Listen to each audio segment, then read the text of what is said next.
I'm Catherine Arndt, the Chief of the VLGA Connect Studio. Welcome to today's episode, brought to you by the VLGA, your councillor support network and the national broadcaster on all things local government. Hi everyone, it's TGU time, the governance update from VLGA Connect on YouTube and on your podcast player, and it's lovely to have you with us in 2024. Hopefully things are well and truly back in the swing for you as the year gets underway. A big year for local government. I've got some good news this week. I've got some bad news. And I've got some more good news. The first bit of good news is Julie Reid's here to chat with us about the week's events. Hi, Julie. Hi, Chris, and it's always great to come back. It's the highlight of my week. It's been a busy week. I've been connecting with lots of staff across local government this week, so in doing some training. And so it's been really, really great to connect with lots of people again. That's really good to hear. And is the flavour of those discussions very much influenced by the fact that it's an election year, Julie? Can you feel it in the wind?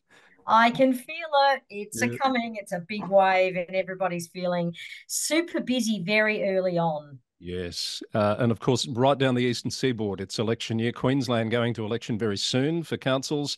New South Wales will be next in September. And then, of course, Victoria in October.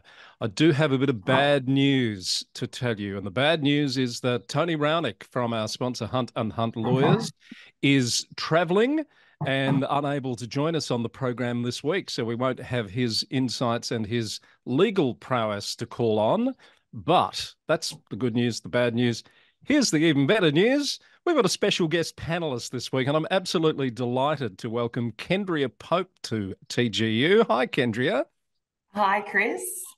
It's very nice to be here. And Julie and I finally get to meet, even though it's over Zoom. Yes, indeed. And of course, it would take us a long time to go through your local government credentials, Kendrea. You might just give us a potted history. You've worked in councils. You've also worked in state government. And it's just occurred to me, you are both former executive directors at local government Victoria at different times. Is there a collective noun for former EDs of LGB? We will have to turn our collective minds to that, Chris. Indeed. What else have you done in the sector, Kendrea? So in the sector, I've done quite a bit of work for different councils, focused on mainly governance support to councils. I've been very much interested in the process of the electoral reviews, which have been running recently, and that sort of goes back to my time at LGB, where I ran the electoral review process, which was headed up by an independent panel. So I think there's been lots of really interesting work going on in that space. But I've also spent quite a bit of time working with different councils on the deliberate engagement processes that have supported the development of councils' plans. So my work sort of runs from that highly strategic council planning right through to the very detailed and shall we say very technical work involved in the structuring of wards, for instance. Yes. So, well, I would like to get some thoughts from you on those issues in just a little while. But thank you so much for joining us today on the panel. Lots of stories doing the rounds. We probably won't have time to cover them all. I do want to mention this one that was quite an in-depth article in The Age this week, looking at the potential for at least some of the dismissed councillors of the city of Casey to be back on council potentially once the elections occur in October. And this is because despite all those findings from Operation Sandon and those suggestions and allegations that have been tested, there's been no charges brought. No one's been convicted of any offences under the Local Government Act or any other act at this point in time. So they're all free to renominate. And Julie, this was an interesting analysis of just which of those councillors might be looking at running again, and it seems a fair few are. Yes, that's right, Chris. It is interesting. And look, there's still a bit of time between now and the election. So we don't really know what's going to unfold in that time in terms of charges and convictions. So let's just wait and see. It's sort of early days. I think it's early days. Yeah, fair enough.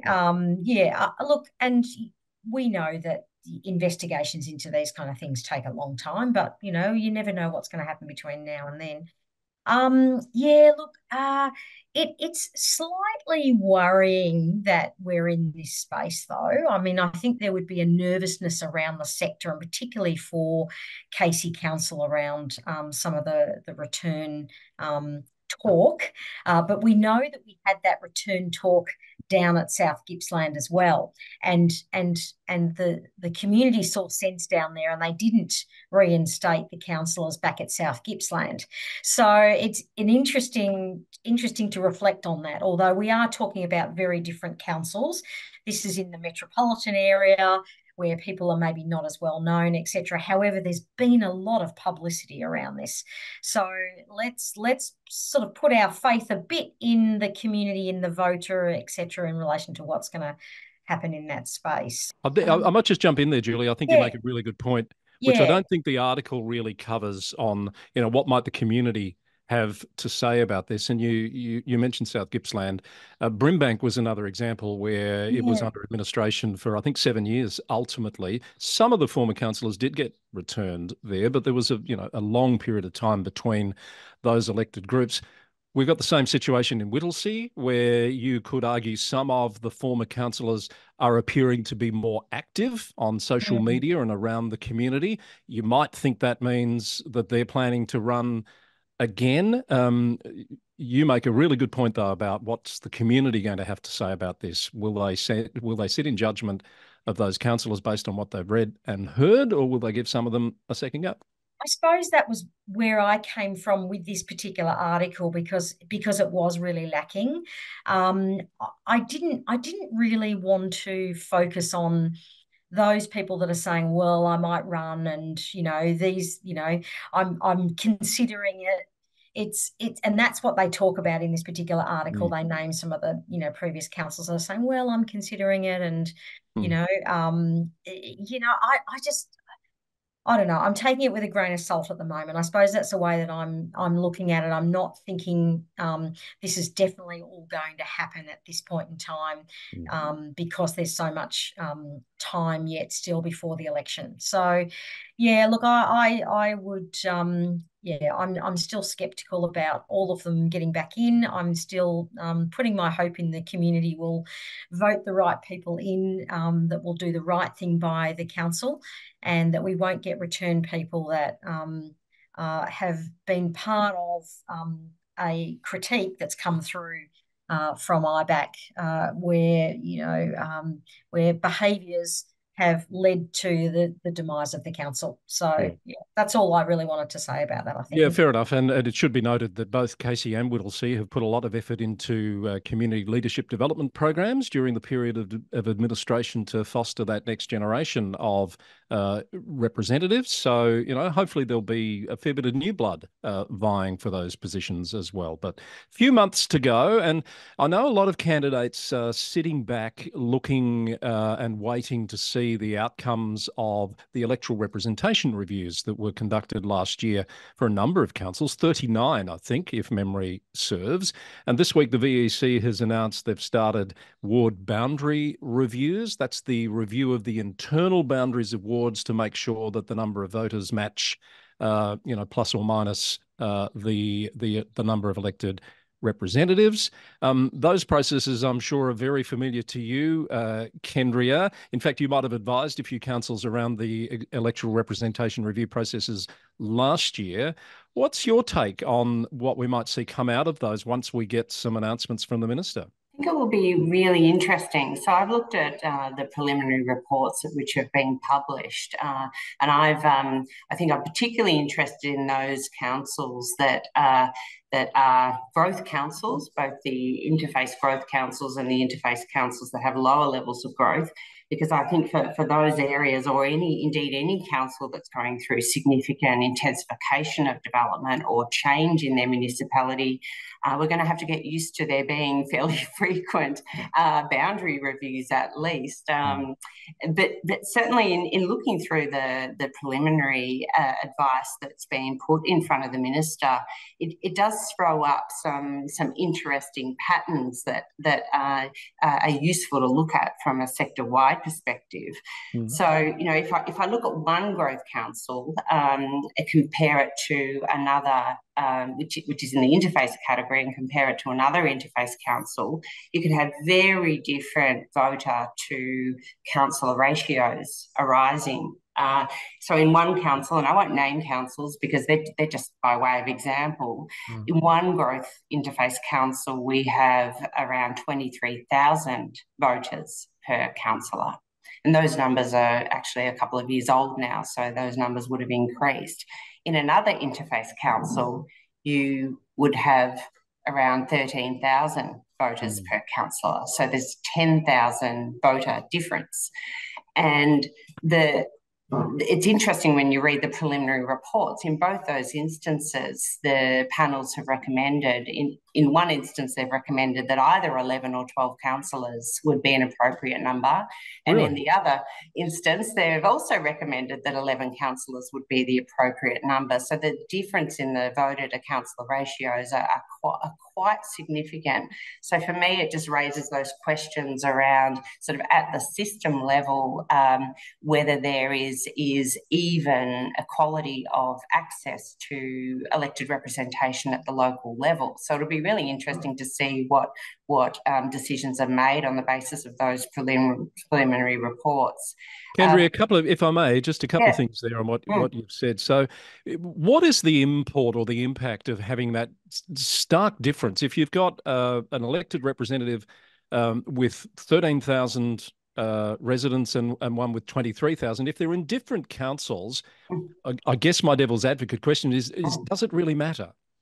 Well, I think the equality of representation, access to representation, matters from both a community member's perspective, but also from a councillor's perspective, because, you know, and you could argue that among other factors, of course, the actual representative load that a councillor carries is a significant factor in terms of the workload and how well they can actually represent their community's interests in the council chamber. So it is one of many factors, and no doubt there are lots of others as well. But the fact that we use those ratios to guide decisions around councillor numbers suggests to me that it is an important factor, whilst not the only one.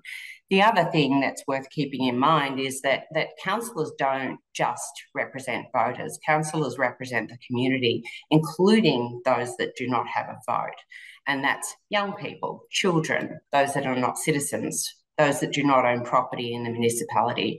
And if you have a municipality where the demographics are such that they have a fairly young profile, your voters will be a smaller percentage of your total population. If you have a municipality where there's a much older profile, your voters are likely to be a much higher proportion of the total population in that area. And so when we talk about the voter to councillor ratios, that's only part of the story. The real story is how the elected representatives can effectively represent the whole of the community in the chamber.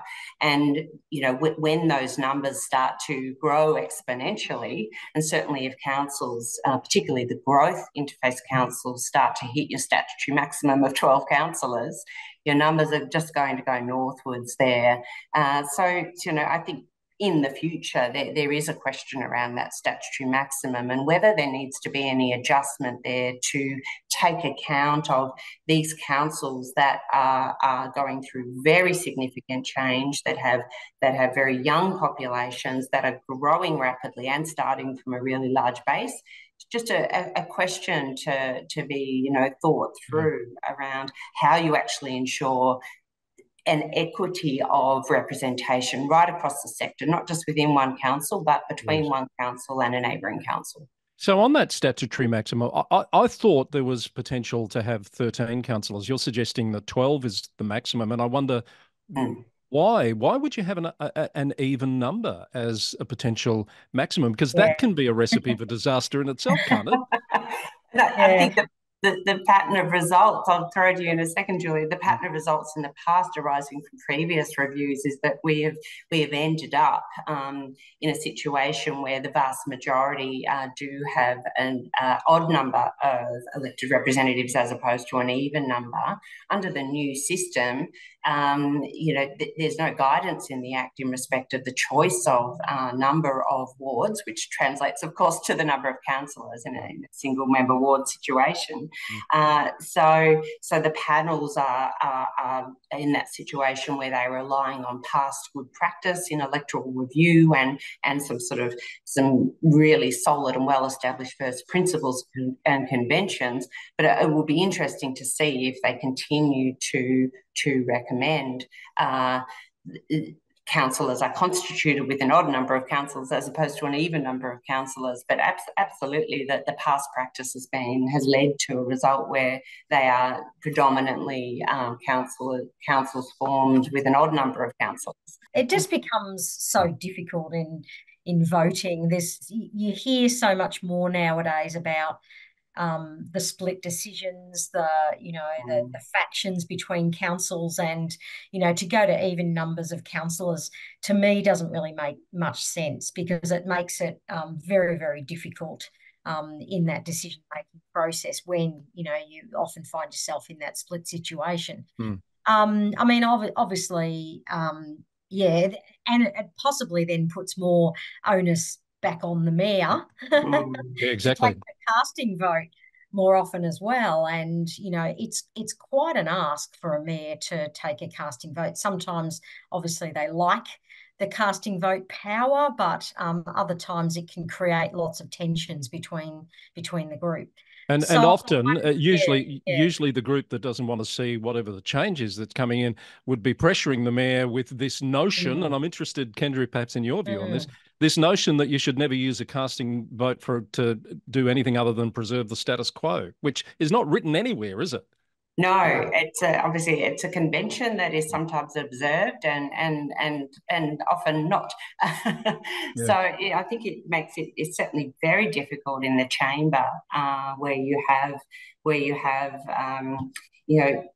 decisions that, particularly where they're the most contentious or most significant strategic decisions being made, it certainly puts a huge burden on a mayor in that instance to both support the overall functioning of the council and to ensure that the right decisions are being made. Absolutely very challenging. And I think certainly with the introduction of single member wards, there's going to need to be a real response from the sector in respect of whether there are particular approaches in terms of governance that can support councils functioning under what is an entirely new electoral structure for many municipalities. And of course, there are lots of examples of municipalities running under a single member electoral structure that work extremely well. And then there have been examples in the past where that structure itself has been argued to have contributed to some poor outcomes. And there are very strong views on this running in both directions, I suppose. But how councils actually support good governance, with a new electoral structure will be something that the municipalities will need to grapple with very early in their induction programs. How big an issue is it that we're 9 months out from forgive my math if I've got that wrong off the top of my head, from elections? Is it relevant to candidates that they know for certain what that structure is going to be? I guess if it's going to be single member wards where it hasn't been, that's going to impact the decision on where they might stand and who they might be running against. And, should we not have that information out now? Yeah, look, that's an interesting question, Chris. And I think that the first and foremost driver of any candidate will be, I want to be on council, I want to make a difference, I want to have a vote around the table. That'll be the first and foremost driver, no doubt. Are you sure? Are you sure? In an ideal world, yes. So in an ideal world, yes, that will be, they'll want to be on council, they'll want to have the power, they'll want to be part of decision making. in an ideal world. Mm. You're right, though. I think that they will. I think they do need to know. Whether they need to know now. Yeah, look, maybe Because nominations are a long way off yet, I guess. maybe within a few months. I feel comfortable with that. Yeah. You know, if I was a prospective, candidate, then, just understanding, then what the structure is and where you want to run, you can still make that decision down the track. I think there's still time. I think if I can come at it from a different perspective, I think for communities, it's certainly imperative that there is a reasonable lead time so that they can understand what this new world looks like. They can understand what ward boundaries might apply, what ward they are in, and I think, given the sort of the past of low level of awareness in respect of local government, ward boundaries, and it's been an issue that local governments have been grappling with for a very long time. I think as early as possible is really critical so that your community can actually be prepared. And we're talking about communities here too that will no doubt have some radical shifts in terms of their internal boundaries. And I'm talking particularly here about the metropolitan councils and regional cities and any municipality subject to a single member structure. Because there's such a high degree of change that's likely to come, hopefully very soon.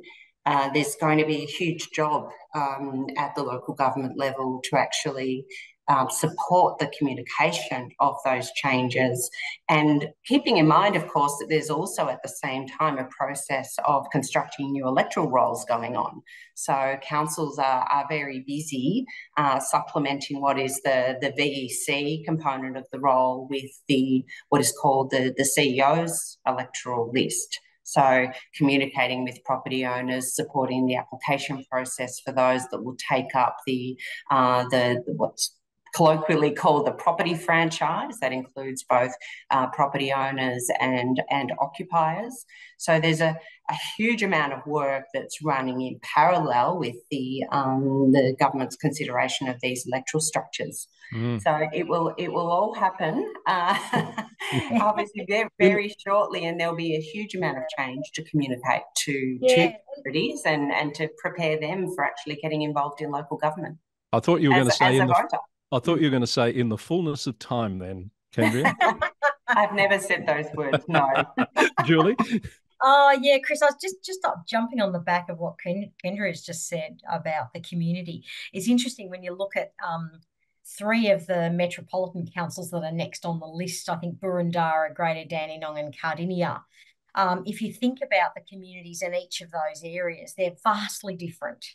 We're talking about, in the Boroondara case, you've got communities there that are very engaged in what's going on at a local level, very engaged at what the council are doing, very knowledgeable about lots of the controversial issues around the municipality. So no doubt they will be very interested in who the candidates are coming forward, particularly from the point of view of lots of the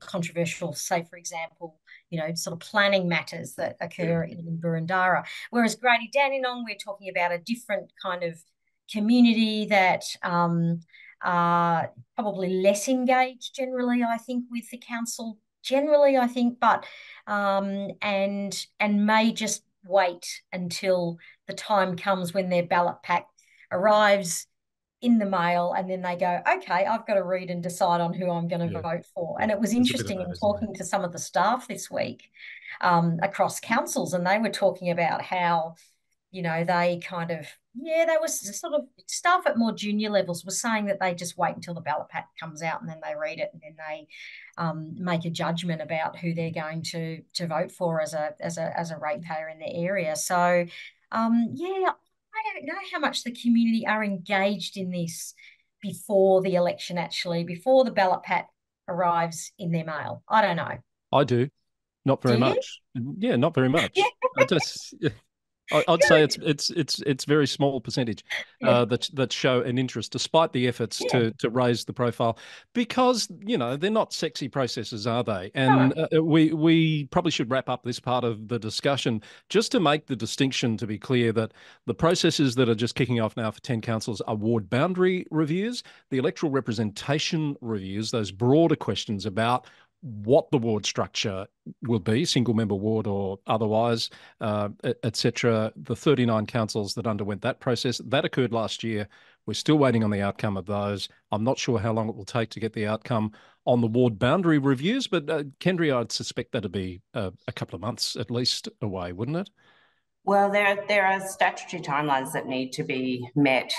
So it's one of those things that has a significant domino effect. So the decision will need to be made relatively quickly in order for all of the other pieces of the puzzle to be put in place, including all of the work that needs to be done by both the VEC and councils in preparation for that election. So it is a huge machine with a high degree of interdependency between all of the moving parts, and there really is not much room for delay in respect of those decisions. So they will be no doubt released very soon, and it will be very interesting. All right, we'll keep an eye on those details on the VEC website. And one thing I neglected to add to the list when you're looking at the VEC website is the candidates for the Greater Dandenong Yarraman Ward postal by-election have been announced. There are 13 candidates. You were just talking about Greater Geelong. Greater Dandenong, Julie. I haven't done the gender split there, but it does look like there's a fair few women in that list of 13 candidates, which is great to see. And that election is coming up in March, I think, isn't it? Yes. Yeah. Yep. So we will talk more about that closer to the date. Okay, other news stories this week worthy of note. The second of the two municipal monitors for Moonee Valley City Council has been announced. Not that long, really, since you were working at Moonee Valley, so you might not want to comment here, Kendrea, but we've got two monitors announced now, being Philip Carruthers and Prue Digby, to work for 6 months with that council to assist on improving governance practices and processes. Interesting here, Julie, we've talked a bit about, more use of monitors. Where are they going to come from? We've got a first-time monitor, to my knowledge, here in Philip, but an experienced one in Prue Digby, who's just finished at Greater Geelong, and we get to see the monitor's report released from Greater Geelong. So a good mix of experience and perspective. Yeah, there is. And of course, remembering Prue was out at South Gippsland there for a while as well. So she's very experienced in being a monitor. Have you realised the connection between Prue and myself and Kendrea as well? I think we all might have worked in LGV. So this is so the need for a collective noun triple is increasing. And while you're on that subject, another former ED of LGV, John Watson, and we're going back a little bit now, has just finished 11 years, I think, as chair of the Victorian Grants Commission. And I mean, John's career and experience in local government goes back quite a way, and he has agreed to sit down with me for the roundup for an in-depth chat about all of those years working in the sector. So look out for that coming very soon. Yeah. So we've identified at least 4 in that club. I know. and I see another, Nick Foa, former council CEO, has picked up a new gig very recently as well, which the details of which are just escaping me at the moment, but we did report that a couple of weeks ago. So he goes into that collective noun group too. Yeah. But anyway, it's good to have Prue at the table at Moonee Valley. I'm sure that Helen Swee there from the CEO and the councillors will work with their monitors really successfully. Let's hope that they gain some benefit out of that valuable time that they can have with two people with two very different backgrounds, but hopefully bring some different perspective to how things are working out at Moonee Valley. Should mention also that I think nominations are closing soon for people to throw their hat in the ring for future monitor, administrator type appointments. I think it's a 4-year commitment they're looking for, with obviously relevant skills and experience. I think the end of the month is the cutoff to get those in. Yes.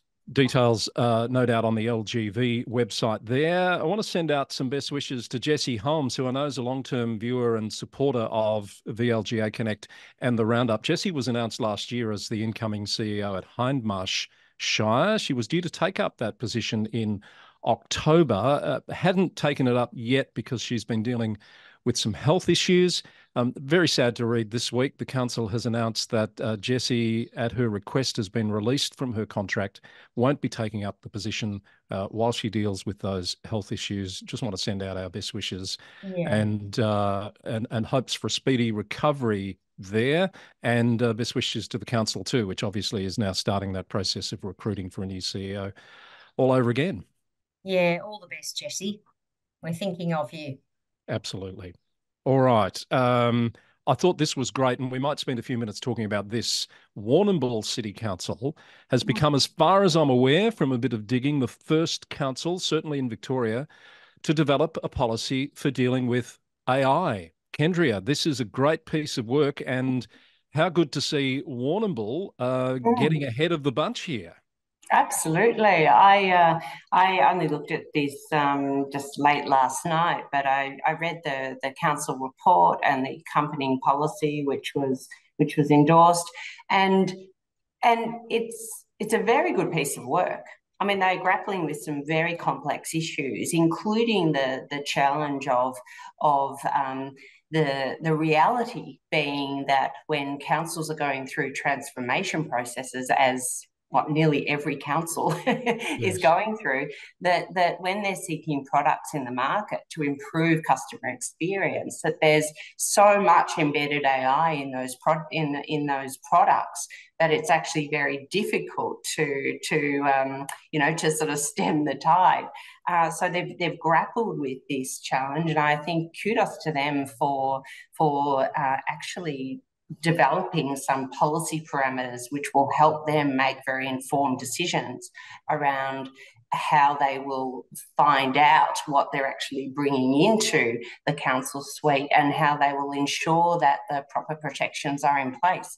I think that what they've done is exemplary, and whilst no doubt there will be further sort of policy interventions and measures that can be taken in the future as our understanding of how to work with this technology expands, I think the fact that they've gone ahead and tackled this really complex and also nuanced issue is a really good it's a really good piece of work. Very impressed. Yeah, what I liked about it was that it was quite succinct. So the policy is not really, really long, but it talks about sort of some key things.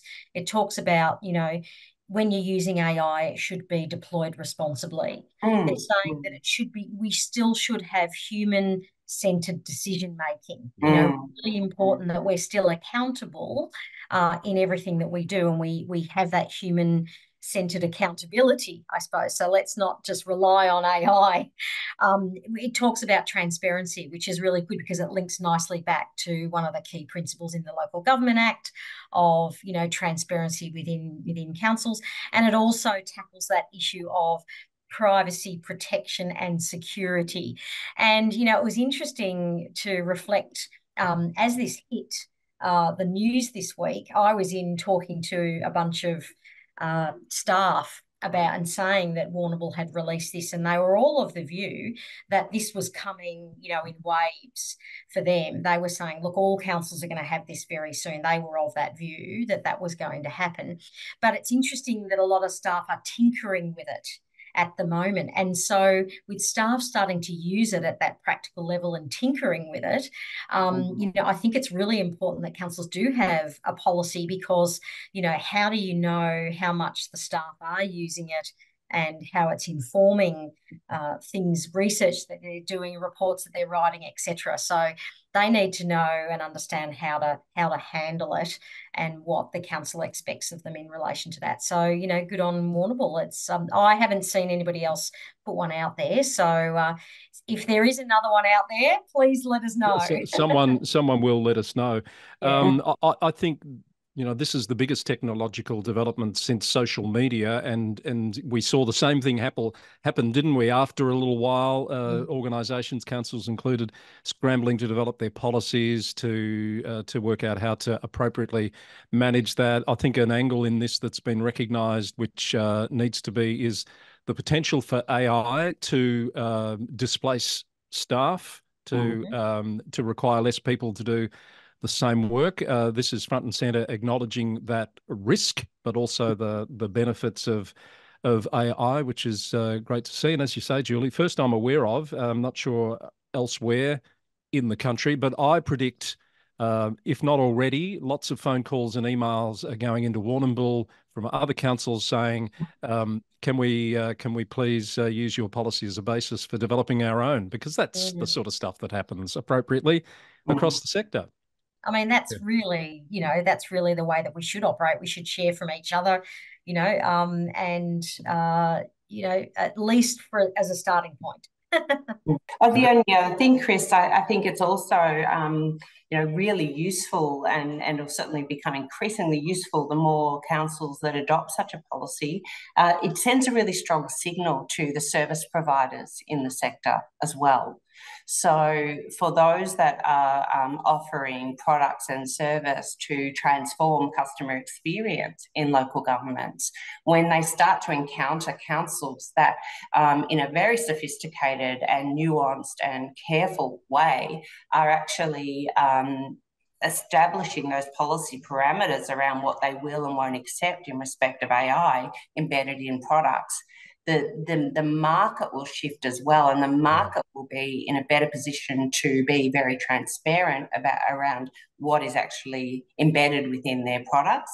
And the market will actually start to anticipate that councils do want to grapple with these questions. So it's actually a very powerful thing to put out there in the public domain, and it starts to send a really strong signal to service providers that this is actually the expectation, that councils are actually very interested in carefully working through the implications of this new technology, and that it's not just going to be something people turn a blind eye to, that they're going to very carefully consider their procurement decisions in respect of this. So the impact is potentially very positive, and quite significant.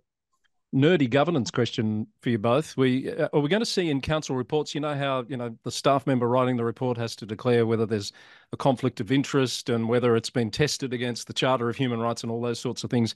Are we going to see a standard thing in council reports now about whether AI has assisted in the generation of the information in this report, do we think? I think that's a damn good idea, Chris Eddy. All right, I'm not sure if that's in the Warrnambool policy. We'll blame you for that going in there. I predict that's where it's going to head. It will do. I think the thing in the absence of some of these policies, Chris, is the answer would be we don't know. Yes, yes. All right. Look, lots more just to quickly. We might just do some quick fire discussion on these issues before we wrap up. The Captain Cook statue, not the Yarra one, the Port Phillip one, has been the subject of a heated debate at that council meeting this week. A councillor, and I mispronounced his name early on in the roundup, I now understand it's Robbie Niagui, has brought forward a notice of motion for last Monday's meeting calling for a community consultation process on what to do about that statue. That notice of motion was not passed, but the council has resolved to repair the statue, and I think there's some further work being done on where it might be situated in future, Julie. Yes, that's right. That's right. I think they're looking at different options about, where it could go. Is it going to stay in the same location? And also what, if it does get moved or if it does stay there, what kind of protection could they give it to ensure that it doesn't get vandalised again? It's a tough one, but, it's now resolved in terms of they're at least going to reinstate it by the looks of it. And it's got a lot of media attention, this one. I guess the Vandalism Act in the lead up to the 26th of January, but then the idea that some councillors were talking about getting rid of the statue has certainly brought out some pretty emotive reports. So I suspect we might be hearing more about this one in future. Yeah. New data out on short stay properties, which I'm sure has caught your eye, Julie. This is a front page article in The Age today, showing that perhaps the prevalence of short stay rental properties is not that big a contributor. I think it was called a weak positive correlation to issues with housing supply. That's right. It's actually reporting on investigation and report that Urbis did into short stay accommodation and into affordable housing and availability of housing. And they did clearly say that they identified 50,000 dwellings listed as short stay rentals in Airbnb across Victoria, rather than them being available for long-term renters. But they were saying it's only 1.6% of the housing stock, so it's a very, very small percentage. But they did point out that areas like Surf Coast, Alpine and Hepburn, as we know, have about 10%. So it's much greater impact in those communities. It's interesting because the Regional Australian Institute are urging councils to provide incentives to landlords to put their properties on the long-term rental market. And the Age report talks about that.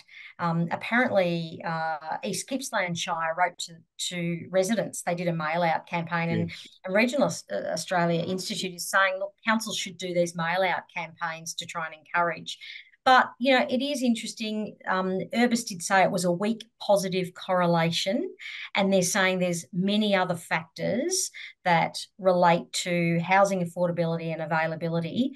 I haven't had a chance to go through the report yet, but it'll be interesting to see what are those factors that they're talking about, and, how do they get broken down into what the responses are of the government into each of those issues.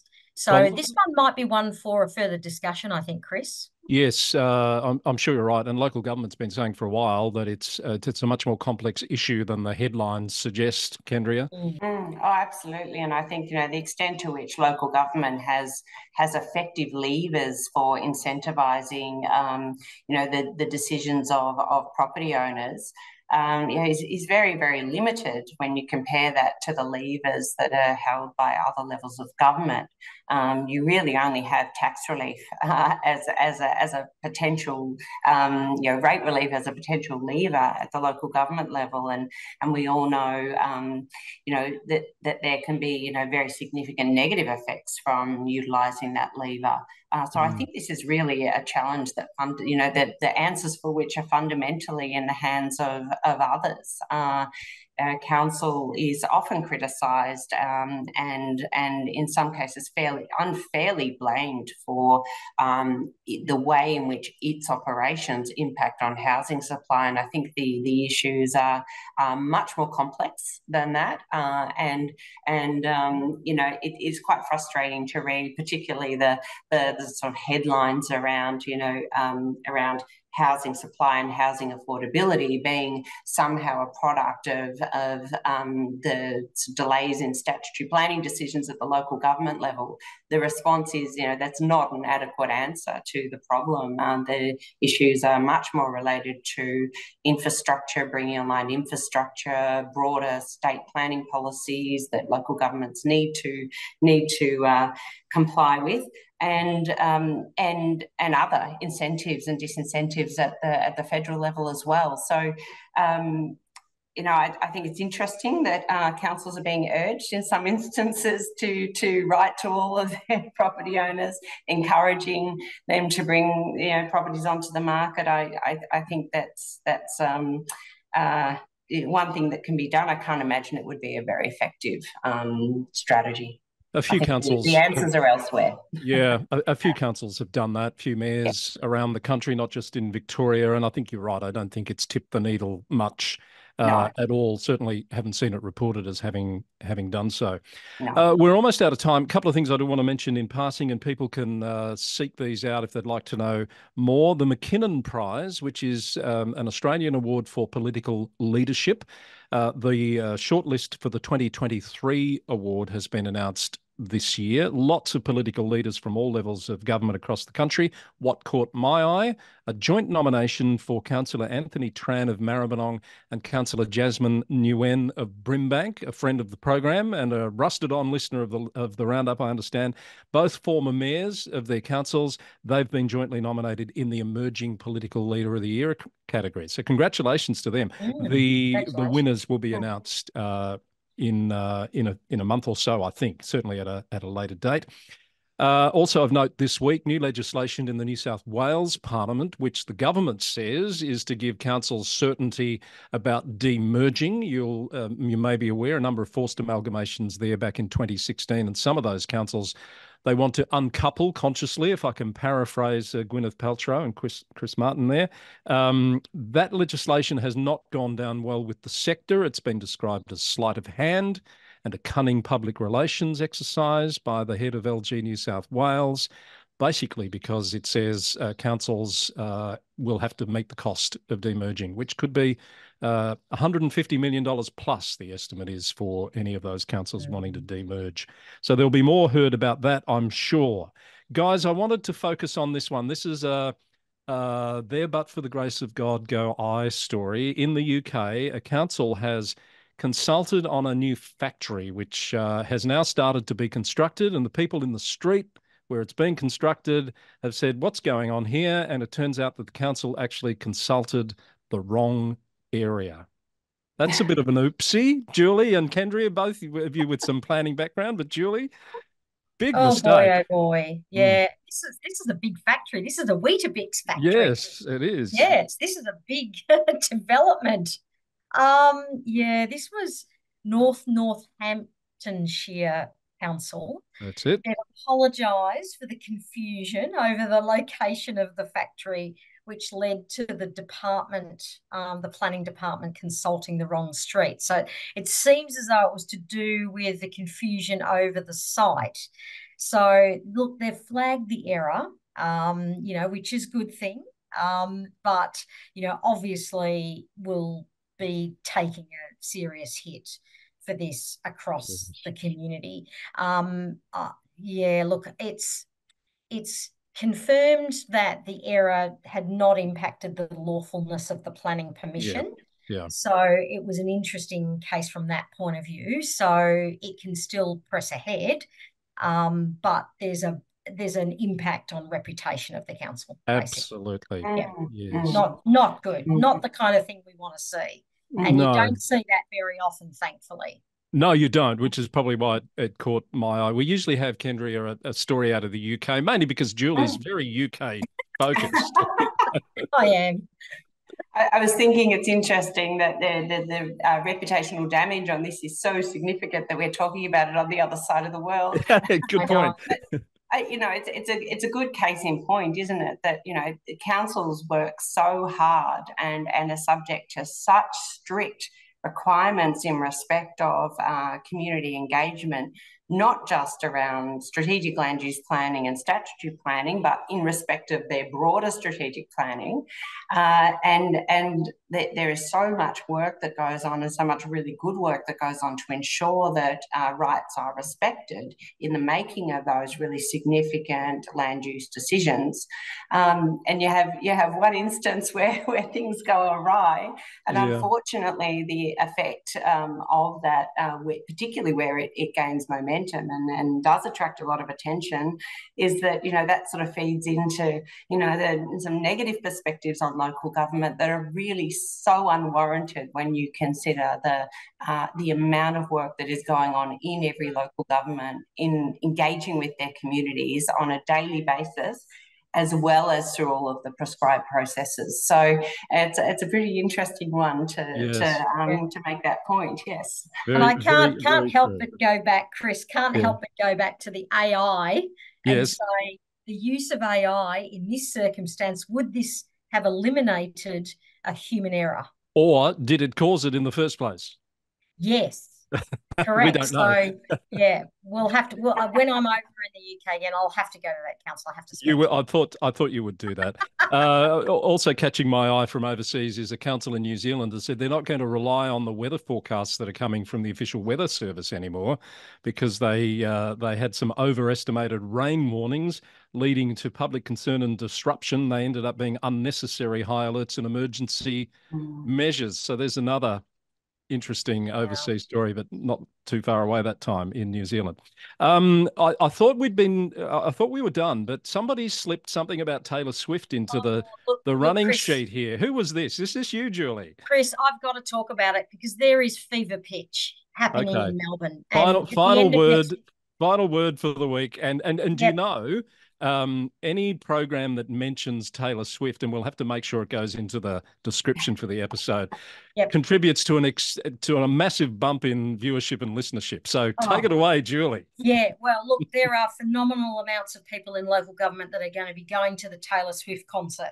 Okay, so this is so important. But the most important thing is a lot of people missed out on tickets. Yes. Okay, so there's a lot of people that were upset. But what I can say is I just go hurrah for Adelaide Hills Council, because Adelaide Hills Council have set up an event, and it's only going to cost you $5 per person, and you're going to be able to go there, mix with council people. The council officers are really committed to this.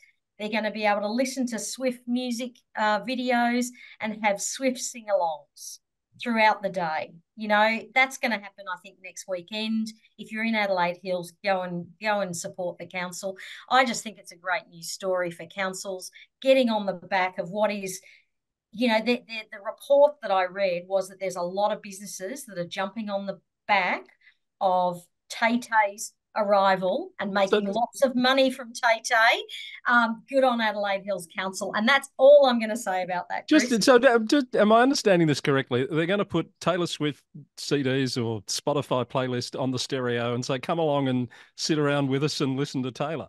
Is that what they're doing? Yeah, watch videos, do and pay $5 for it. Yeah, the staff, apparently some of the staff are huge Taylor Swift fans, and they thought that it would be fun to hold a community event. Well, wouldn't you want to live in Adelaide Hills? Kendrea, are you a Taylor Swift fan? I'm not at all embarrassed to admit that I could not name a single Taylor Swift song. Listen to Talkback Radio only. They don't have any music on Talkback. Well, there you go. So you're not jumping in the car and heading for Adelaide Hills. So, Julie, you're going to have to find someone else to share the driving with. Oh, well. Thank you for that. I did see people are being warned to stay away from the MCG if you haven't got tickets, which is fair enough. And I think just stay out of the CBD if you haven't got tickets when Tay-Tay comes to town. But the economy will get a huge bump, won't it? Oh, amazing. Yeah. All right. We talk about anything and everything here on TGU, but we have to draw a line somewhere. And I think that's where we draw it for this week. Kendrea, great to have you on the program, and thank you so much for contributing to today's discussion. I hope you'll come back again. Thank you, Chris, and thank you, Julie. It's been lots of fun. Excellent. Great to have you here. And Julie, as always, thank you. Never a dull moment in local government, always something to talk about. I know. It's just marvellous, isn't it? Good on you, Chris. Thanks, everyone. Thank you, Julie. Tony Rownick, hopefully back with us next week, all being well. Hunt and Hunt Lawyers, our sponsors for TGU. Thank you to the team there. Thank you to you for watching and listening. Hit that subscribe button on YouTube to make sure you don't miss future episodes, or, of course, on your podcast player. And we'll be back with more from VLGA Connect very soon. Until next time, bye for now.